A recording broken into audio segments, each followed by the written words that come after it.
goes, welcome back to the channel. So, time for me to collect my new Harris hawk, the male Harris hawk. Check out part 1 of this set to look at, well, where we looked at the stuff you need to really think about before you get your bird. In this one, the stuff you need to think about to go and get your hawk. I have thought about compressing this into, 1 or 2 videos, the whole how to train a Harris hawk, but that's not reasonable, and I'll tell you why. Either if it's 2 videos, they're going to be a bit long. Secondly, it's one thing to compress something as a how-to, but then you're not really going to fit in if it's not done in process of, and this can go wrong, and this is how to fix it. And that's more important maybe than just your basic textbook how-to steps, isn't it? Because if you're following a how-to guide and something goes wrong for you, you're stuck. You can't move on. You don't know what to do. I'm going to do this as is. So the good thing is the beginning of it is at the start of a year. Most of you are not going to pick up your Harris hawk until summer. So the full set should be there anyway, but it gives me time to build in all the things that are going to go wrong. Equally, this wasn't a planned thing. I would like to think you're going to be looking to get your first Harris hawk or your new Harris hawk. It's a massive, exciting life experience, eager to learn and get it all right. But for me, it was a loss of a Harris hawk 10 years too early, death, that has forced me to get another Harris hawk. I employ them for work. I need this guy. But of course, it comes with less enthusiasm, I guess. It really does. So a difficult one. I'm starting out in the middle of January. Currently outside, the ground is like polar permafrost. You certainly wouldn't want to tether a new hawk out onto a nice lawn that's frozen solid like concrete. You won't have that problem. I have. Equally, this bird may well be kept indoors for the next few nights in a travel box because it's actually going to be -6. For a young hawk, yeah, that's risky, especially if it's a little bit stressed and so on from being moved around.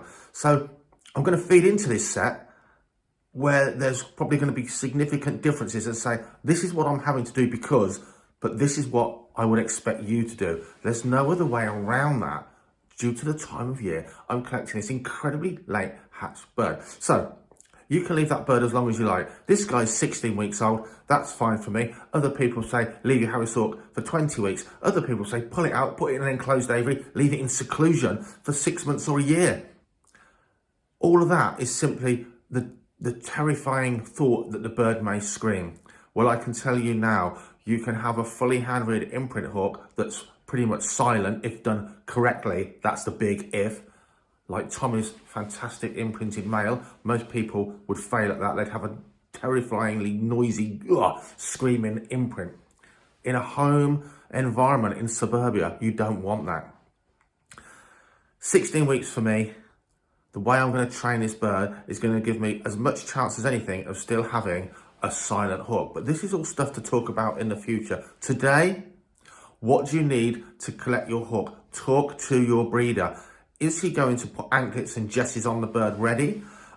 Or is he going to pull it out, net it from its breeding aviary for you and expect you, while he's holding the bird, to fit your kit, your anklets, your jesses, your equipment? Is he just going to shove it in a box and doesn't want any part of that? Well, that's your problem, mate. Just take it home, you sort it out when you get home. Talk to your breeder in good time. Don't be a complete prat and turn up to get your new hawk with no kit, expecting the breeder to do it all for you. That's your responsibility. Some breeders might. What do you need? You need something to travel that bird home in. A cardboard box, get a biro, punch holes all the way around the box, about 1 inch or 2 up from the floor, not near the top. That lets light in, the bird will see the light and try and get out. It'll be more anxious in the box. Make the holes really low level around its feet. It's more calmer, plenty of fresh air. They only need to be the size of a biro, just put plenty in. Big holes, gonna let lots of light in. It can stick its beak out, whatever. Do not put towels in the bottom of the box. Do not put newspaper in the bottom of the box. Do not put nothing in the bottom of the box. They will all bunch together. The bird will slip around. It'll be a really horrible drive home. It's just going to be a ball of feathers sliding around in that box. Put in the box a short pile, clean, not mouldy old, clean bit of carpet that it can't get its talons in, or just get some cheap AstroTurf on a stiff backing. Cut that to fit the bottom of the box. It should stay put even if you don't stick it down. something for the bird to grip in. It's going to lay down in the box, it's going to be nervous, it's going to be in your car, it can just grip, it's not being thrown around in there. Or, in my case, I'm most likely going to hood the hawk and I'm going to put that guy in a travel box.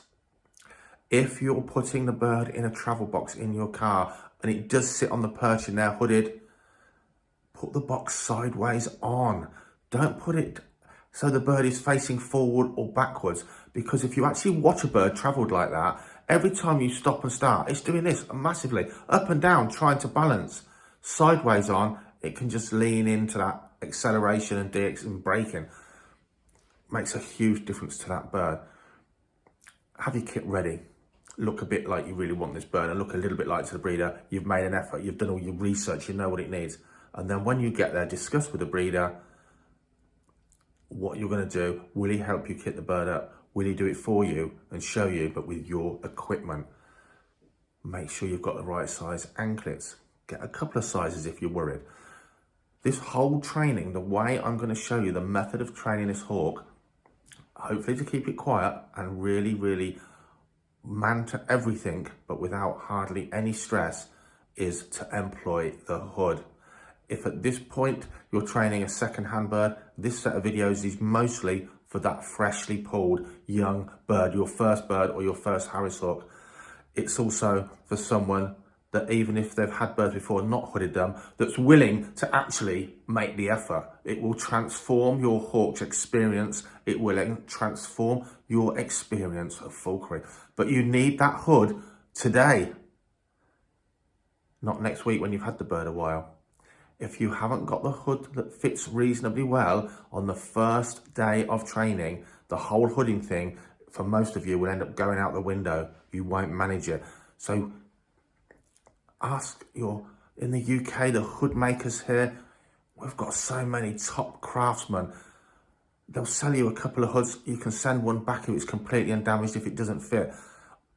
Falconry Centre, we've got a lot of hoods. We'll buy a few on bulk. I spend 15 or 20 quid on an eBay seller or somewhere like Westfield Falconry on Dutch hoods, cheap ones. I buy 2 or 3 around the sizes I think that'll fit that bird, because you can't just get a hood from male Harris hawk unless you're lucky. You might have one with a big head or a small head. I won't even bother sending them back because I'll use those other hoods or 2 for something else. Get a couple of cheap hoods if you can. I can't stand the Anglo-Indian hoods. They're the more triangular, angular hoods. I just don't get on with them. People say Dutch hoods are for falcons, Anglo-Indians are for your hawks and your eagles. I use Dutch hoods for everything. They're my preference, as long as they fit. I'll talk you through that later on. But for now, have your kit ready. Have your equipment ready. Do your research. Have at least an inkling of how the kit goes on. Even if the breeder's going to be really helpful, make sure you've worked out how you're travelling the bird home. I've travelled Harris hawks home hooded on a passenger's glove in the passenger seat and driven carefully. I've travelled them home. Cardboard boxes are great because if the bird panics and bounces around, unlike a plastic travel box, it's got a lot of give. It's a softer thing to headbutt as you jump around. I'm on my own. Experience of what I normally do. I'm going to go for the hood the bird, place it in a travel box option. I'll talk you through more about that as it goes along. So you'll know if you've been watching any of my videos, my preference is braided jesses, a leash extender, braided, an inline Sampo swivel or similar but quality, and a paracord loop leash. A couple of hoods have those ready there. Make sure you've got your other kit. Do you need closing pliers? I'm using Biothene everlasting anklets from the Falconry shop Scotland, Ruland Raptors. They lasted forever on my last bird. But of course, there's all kinds of manufacturers of all kinds of kit. Ashley Clark Falconry makes great anklets. Andy Smith makes great anklets. But as I record this, Tom Carlingan has just released his brand new innovative style of anklets, which now they're on the market, I shall certainly be trying on some of our birds because they're completely new and different. But you look around and buy what kit you feel's best for you. So we're going to talk about the feeding and the hooding methods of training, how we're going to go about that in a later video. But for now, you've got to get the bird. And what are you going to do with the bird when you get it home? Well, I'm not collecting this bird until late this evening. It's going to stay, once I've got it home and double checked it over, it's going to stay in a dark travel box in a dark room overnight. But for you, even if you built the most magnificent free loft, a palace for your bird to live in, and you're not going to have it tethered for long, you're going to need to tether it realistically at the beginning of training, whatever. So where are you going to put the bird at night? Where are you going to put the bird in the day? In the summer, if it's hot, try and position the bird on a weathering lawn on a really well-made bow perch to start with. After that, a 3 foot, a 6 foot high rotating ring perch. Harris hawks love them. But to start with, it won't understand perching. It won't know to fly up to a perch. It'll just be laying on the ground tethered. Put down a low, lovely bow perch. I've got an old D-ring one, which I'm going to use shortly, but a nice bow shape, English long bow shaped bow perch, remember. Much better than those D-ring shaped ones that I've got tons of from yesteryear. Bow perch, don't put it right in the middle in the open. That's going to terrify it. I would tuck it up, certainly if it's a hot day, towards a corner of your gun, somewhere there's a fence or a hedge behind it, or even at two sides, well away that it can't bait and hit its primary feathers on those things, but so it's looking out forwards. It's got its back to the wall. Does that make sense? So it's not in the middle of nowhere, feeling like predators are going to come around from all angles. Shade, absolutely. Do not leave that bird in the sun. Absolutely not. It's already going to get stressed if it baits. It will get massively overheated fast, especially on the warmer weather. Keep it in the shade. Spray it down with a hand mister before you unhood it. Absolutely soak it. You're not getting one in the winter. Yours is a warm summer's day. Soak the bird down. Its feathers will be more pliable. It'll be less likely to bait if it's really wet than if it's bone dry. It'll also be cooler as that evaporates. Not for me. It'll freeze to a block of ice. We're starting off in January, remember. You're not. Put the birds in a position where it's not going to absolutely have cars, cyclists, thousands of kids playing football, your dogs all running up to it and around it. Not at this stage. Put it in a position, if you can, where it's got some peace, but it can see all that stuff going on. Let your dogs out in the garden if you know them and you trust them, but don't let them run up to the bird. Let it see stuff. If you just put it in a completely silent area, all it will do, will spend the day looking at the nearest tree, baiting to get up there, because it will have nothing else to think about other than, I don't know what I'm doing down here, I need to be up there. Give it some brain food. Not that stressing it out under its face, but something it can see. Passive manning is what we call it. Manning, the bird is getting used to mankind, humankind nowadays we call that, don't we? It's getting used to mankind and all of his and hers trappings, your dogs, your kids, your stuff you're doing in the garden, putting the washing out. Just give it distance away from it so it's not stressed to the max by this stuff, but it can see those things going on. It will actually keep its mind ticking over. If the bird is baiting constantly, don't leave it doing that. What good is that doing? Pick the bird up, pop the hood on, let it calm down. Unhood it while you're holding it much higher off the ground. Let it experience a few things, but we'll talk about all of that in a future video. For now, you need to know where you're going to put that bird overnight safely and where are you going to weather it safely from predators and other things during the day. Do not put it somewhere hot. Do not put a bath of water down for this bird at this stage. Birds bait from panic. They'll bait into their water bowl. Just like you, they'll suck up a lungful of water, and birds do and have died on the first day of ownership by sucking up and basically drowning in a water bath. Spray it to keep it cool with a mister, like a garden centre mister. Spray it to keep its feathers damp and to cool it off. Do not put water down at this point for this bird. It will not drink. It will be too worried about life, but it could drown. So that was a nice, easy bird collecting trip. Half an hour each way. Adrian's a local breeder of Harris hawks in my area now. He's my go-to person. He's who I'd advise people in my area, Northamptonshire, probably to go to. This bird is the son of Jeremy, who's one of the best Harris hawks ever to be at Icarus Falconry. He's from really good lineage, this bird. But here's an interesting, don't forget, it was a really late clutch, ridiculously so. But there were three males. I think it was a clutch of 3 eggs, 3 hatched, all male. This guy, you might say he's the runt. He's the smallest Harris hawk I'll ever work with. His keel's round and fat, and he's weighing in at £1 5 ounces. So Other birds I would, Nigel was flying at £1 12 ounces at a flying weight, a high-end flying weight, £1 8 ounces at a low flying weight. This guy, he's a fat £1 5. For you, I would say go for the biggest one in the clutch that you can get. That's if you're second or third in the line, but go for the biggest one you can get if you get the choice. For me, this guy's cost me peanuts. Jeremy was a bird that we flew at Icarus that we gave the guy for breeding purposes. Jeremy's, you know, he's done his time, bless him, and now he's having a life of luxury. I said to the guy, Adrian's going to fly one himself. Look, give me the smallest one. He looks in fine fettle.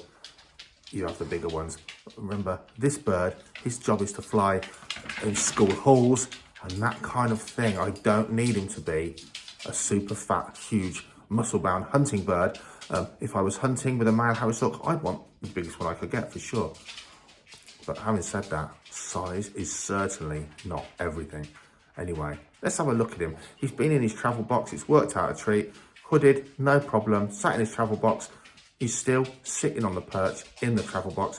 Leash removed, swiveling jesses there, so I can easily get him out. Anyway, I'm going to have a quick cup of tea, and then we'll have a look at Henry.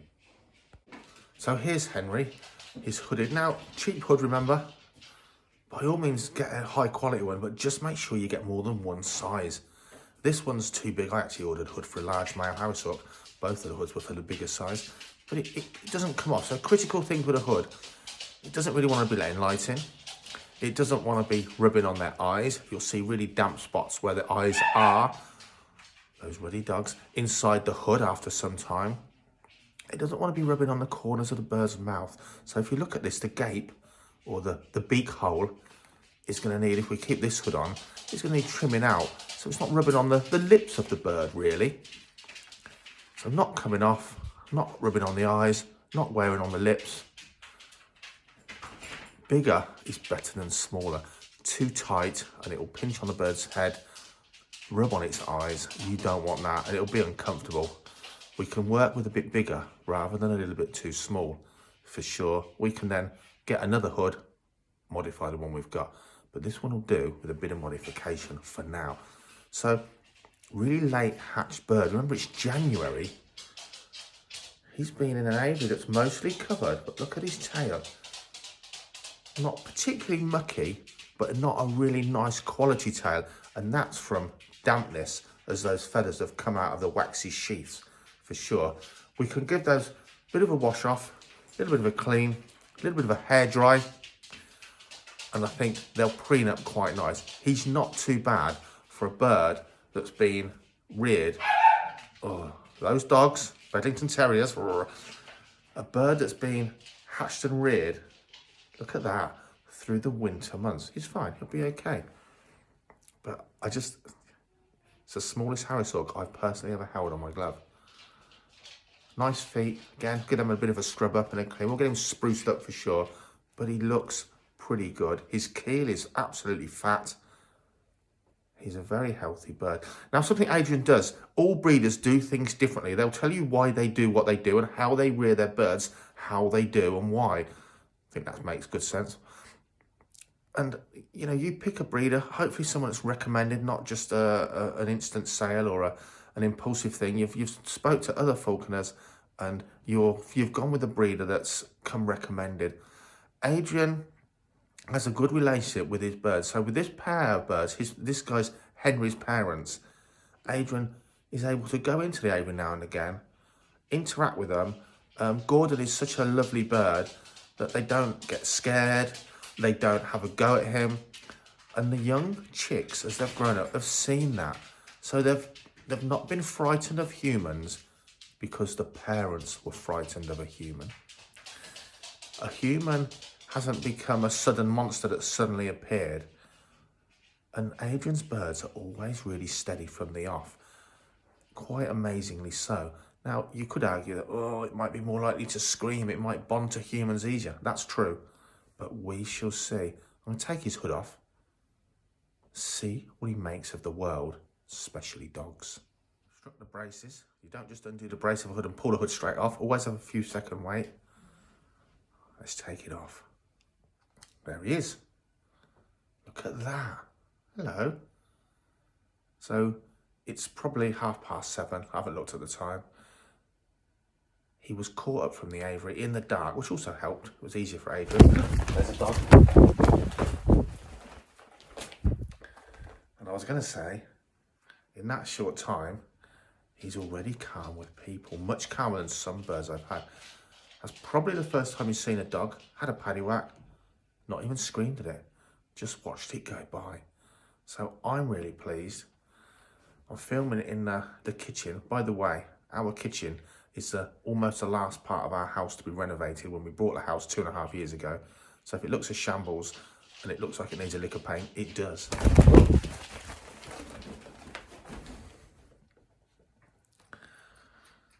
Back comes Elsie the pointer. But even then, he's baiting. There you go. That hasn't made a sound. So your first Harris Hawk, your Harris Hawk will make that noise when it sees your dog, without doubt. That is a warning. There's a coyote around. He's looking at himself. So what a lovely boy. So he's going to spend the night in a night box. I'm not going to feed him tonight. He's fat as a pig. He doesn't need to be fed tonight. Tomorrow, we'll start feeding and hood training. I know. But that's all for the next video. How we go about hooding the birds, why we're hooding him, and how I man and feed my Harris Hawks in the early stages.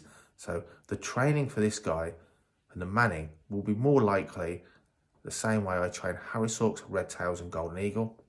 But nothing like how I train things like goshawks. So it's not a one size fits all. I'm quite chuffed with him. It's been a while since I've trained any new birds. Look at that. Thanks for watching. Stay tuned for the next part 3 in the series, where we'll look at the early stages of manning a Harris's hawk. Click on the rest of the videos on the channel. There's loads of info to be gleaned while you're waiting.